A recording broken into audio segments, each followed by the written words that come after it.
नमस्कार दोस्तों, हमारे YouTube चैनल शर्वरी के कथारंग में आपका स्वागत है। बहुत साल पहले एक गांव में एक गरीब धार्मिक ब्राह्मण रहता था, जिसकी कोई संतान नहीं थी। वह रोज सुबह नहा धोकर मन से देवताओं की पूजा करते हुए संतान की मांग करता था। लेकिन ब्राह्मण की पत्नी बहुत आलसी थी। वह न स्नान करती थी और न ही पूजा पाठ। पत्नी की इस आदत से ब्राह्मण दुखी रहता था। ब्राह्मण के धार्मिक गुणों से उसके घर में जल्द ही संतान के रूप में एक पुत्री ने जन्म लिया। उसकी पुत्री भी ब्राह्मण की तरह ही धार्मिक थी। जैसे जैसे वो बड़ी हो रही थी, पूजा पाठ में उसका मन भी उतना ही लगने लगा। वह हर रोज सुबह उठती, स्नान करती और भगवान विष्णु का ध्यान व जप करती। इसी तरह वो बृहस्पतिवार का उपवास भी करने लगी। इससे ब्राह्मण के घर की गरीबी दूर होती गई। हर दिन पूजा पाठ करने के बाद वह पढ़ने के लिए स्कूल भी जाती थी। स्कूल जाते समय वह अपने हाथों की मुट्ठियों में जौ भरकर स्कूल के रास्ते में गिराती थी। जब वह स्कूल से वापस घर के लिए आती तो गिराए गए जौ के दाने सोने में बदल जाते थे, जिन्हें उठाकर वह घर लेकर चली आती थी। एक दिन ब्राह्मण की बेटी सोने के जौ सूप से साफ कर रही थी। तभी वह आकर उसकी माँ ने कहा, बेटी, सोने के जौ को साफ करने के लिए सोने का सूप होना चाहिए।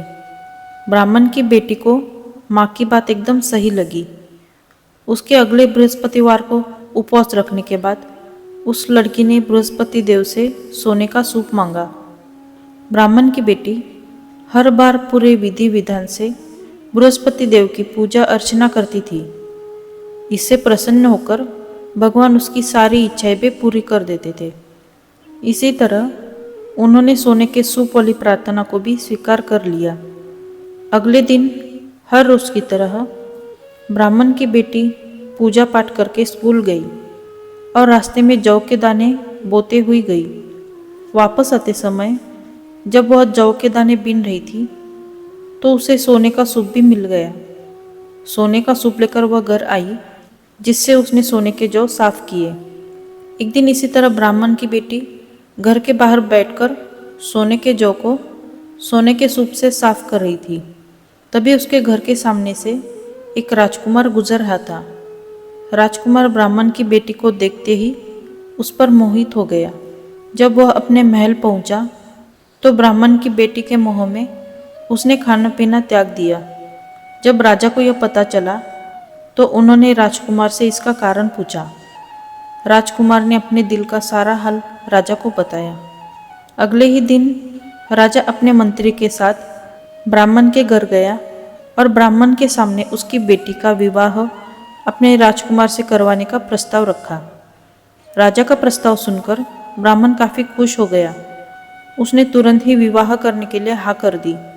कुछ ही दिनों में राजकुमार और ब्राह्मण की बेटी की शादी हो गई। इधर ब्राह्मण की बेटी की शादी होने के बाद वह अपने ससुराल चली गई। उधर ब्राह्मण फिर से गरीब होने लगा। उसके बुरे दिन दोबारा वापस आ गए। एक दिन ब्राह्मण अपनी बेटी से मिलने के लिए उसके ससुराल गया। पिता की हालत देखकर उसने बहुत सारा धन देकर ब्राह्मण को विदा किया। बेटी का दिया हुआ धन कुछ ही दिनों में खत्म हो गया और ब्राह्मण गरीबी की वजह से परेशान हो गया। ब्राह्मण फिर से अपनी बेटी से मिलने के लिए महल गया और उसने बेटी को सारी समस्याएं बताई।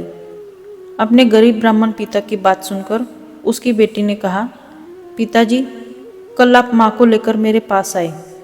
मैं उन्हें बृहस्पति देव के उपवास और पूजन की विधि बताऊंगी। इसे करने से सारी समस्याएं दूर हो जाएंगी। ब्राह्मण ने ऐसा ही किया। अगले दिन वह अपनी पत्नी को लेकर महल में बेटी से मिलने के लिए गया। पुत्री ने अपनी माँ को बहुत समझाया कि उन्हें आलस त्याग कर सुबह स्नान करना चाहिए और भगवान विष्णु की पूजा करनी चाहिए। लेकिन ब्राह्मण की पत्नी ने उसकी एक भी बात नहीं सुनी। वह अभी भी पहले की तरह ही रहती थी। माँ की ऐसी हरकतों से तंग आकर एक दिन उसकी पुत्री ने माँ को एक कोठरी में बंद कर दिया। उसे जबरन सुबह स्नान करवाया और भगवान विष्णु की पूजा करवाई। इससे उसकी माँ की बुद्धि में सुधार हो गया। अगले ही दिन से ब्राह्मण की पत्नी सुबह उठने लगी, स्नान करने लगी और भगवान विष्णु की पूजा भी करने लगी। साथ ही बेटी के बताए अनुसार हर बृहस्पतिवार के दिन वह उपवास भी करने लगी। इससे प्रसन्न होकर बृहस्पति देव ने उसकी सारी गरीबी और समस्याएं दूर कर दी। फिर वह एक सुखी और संपन्न जीवन जीने लगे। इस व्रत के प्रभाव से मृत्यु के बाद ब्राह्मण और उसकी पत्नी को स्वर्ग का द्वार भी मिला। उम्मीद करती हूँ ये वीडियो आपको पसंद आई होगी। अगर पसंद आई हो तो इस वीडियो को लाइक, शेयर और चैनल को सब्सक्राइब कीजिए।